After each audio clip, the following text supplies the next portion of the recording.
حضرت علی رضی اللہ عنہ فرماتے ہیں، اللہ پاک کبھی دو مخلص لوگوں کو جدا نہیں کرتا، جدا تب کرتا ہے جب دونوں میں سے کوئی ایک منافق ہو۔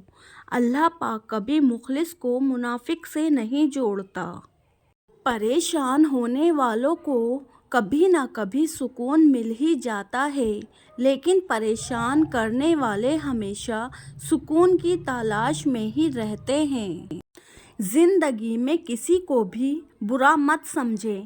اچھے لوگ خوشیاں دیتے ہیں، برے لوگ تجربہ دیتے ہیں، گھٹیا لوگ سبق دیتے ہیں اور بہترین لوگ اچھی اور خوبصورت یادیں بن جاتے ہیں۔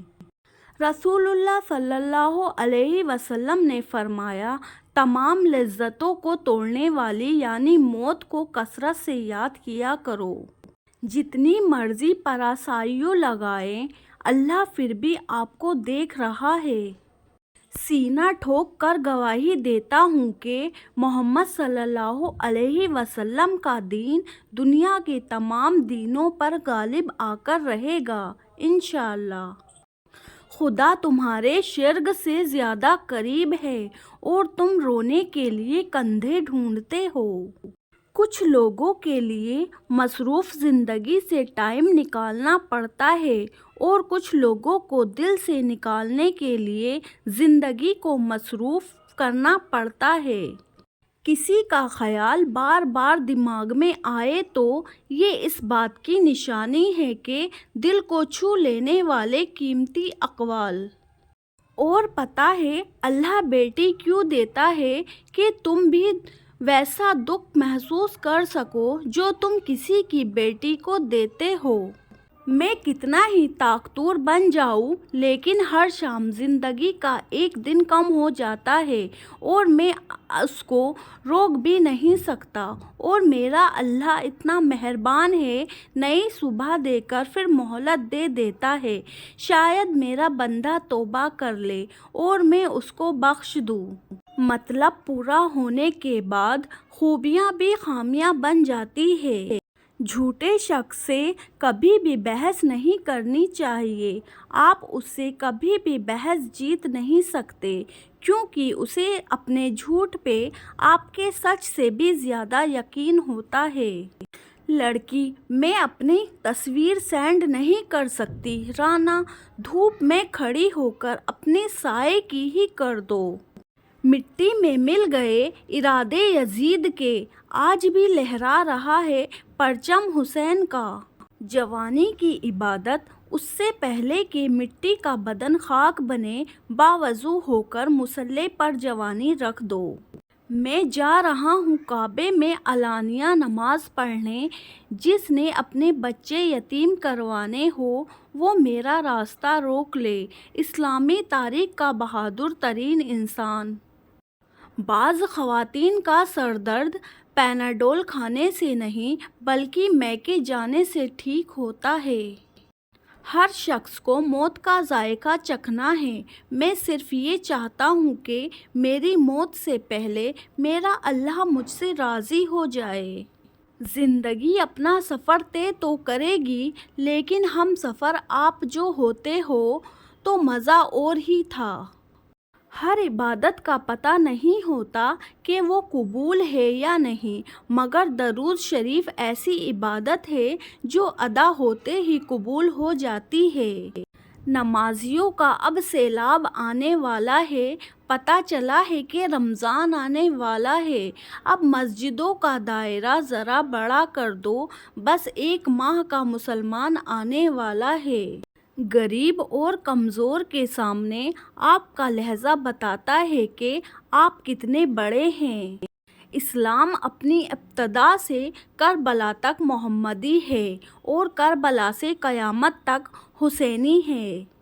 زندہ شخص کی قدر کرے، زندہ شخص کے چہرے پر ایک مسکراہٹ لانا اس کی قبر پر پھول رکھنے سے بہتر ہے۔ کون کیا کر رہا ہے، کیسے کر رہا ہے اور کیوں کر رہا ہے، ان سب سے آپ جتنا دور ہوں گے اتنا ہی خوش رہو گے۔ حضرت محمد صلی اللہ علیہ وسلم نے فرمایا، لوگوں کی نسلیں بیٹیوں سے چلتی ہے، میری نسل میری بیٹی فاطمہ رضی اللہ عنہ سے چلے گی۔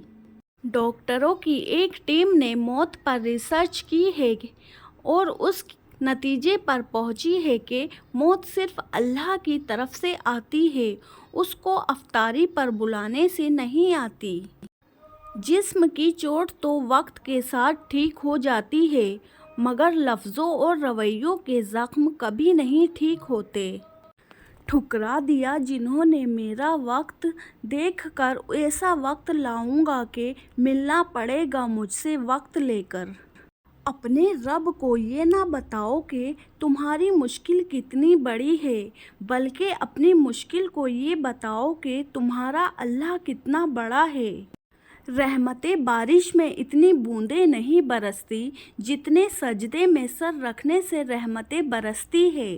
بے شک میرا رب وہ ہے جو انسان کی روح کے اندر کی اذیتوں کو جاننے والا ہے۔ ہمیں یہ بتانا کیوں پڑتا ہے کہ ہم عشق رسول ہیں؟ ہمارا کردار کیوں گواہی نہیں دیتا کہ ہم عشق رسول ہیں؟ میں بس اتنا مقام چاہتی ہوں کہ میرا رب مسکرا کر کہے، یہ وہ لڑکی ہے جسے میں نے دنیا کی ہر الجھنوں سے نکال کر اپنی محبت کے راستے پر چلایا۔ سب کے سامنے اپنے دکھ بیاں نہ کرو، لوگ آپ کے ساتھ رو کر سنیں گے اور پھر دوسروں کو ہنس کر سنائیں گے۔ جب موبائل سے بیلنس اور رشتوں سے پیار ختم ہو جائے تو لوگ گیم کھیلنا شروع کر دیتے ہیں۔ کبھی بھی بہن کی بھائیوں کی پسند کا سوٹ مت لیں۔ جہاں بھی کسی نے تھوڑی سی سوٹ کی تعریف کر دی، ایک ہی بات سننے کو ملے گی، آخر پسند کس نے کیا تھا؟ درود شریف در حقیقت اینٹی ڈپریشن میڈیسن ہے جو ڈپریشن بڑھتا جائے دوا کی مقدار بڑھا دے۔ دل کر رہا ہے اس قدر چیخ کروں کہ سانسیں آنے جانے سے معذرت کر لے۔ مسئلہ جاہل ہونے سے نہیں ہوتا، مسئلہ تب ہوتا ہے جب آپ پڑھے لکھے جاہل ہو۔ حضرت علی رضی اللہ عنہ نے فرمایا، لوگوں سے یاد کرنے کا شکوہ مت کر، جو اپنے رب کو بھول سکتا ہے وہ سب کو بھول سکتا ہے۔ بے شک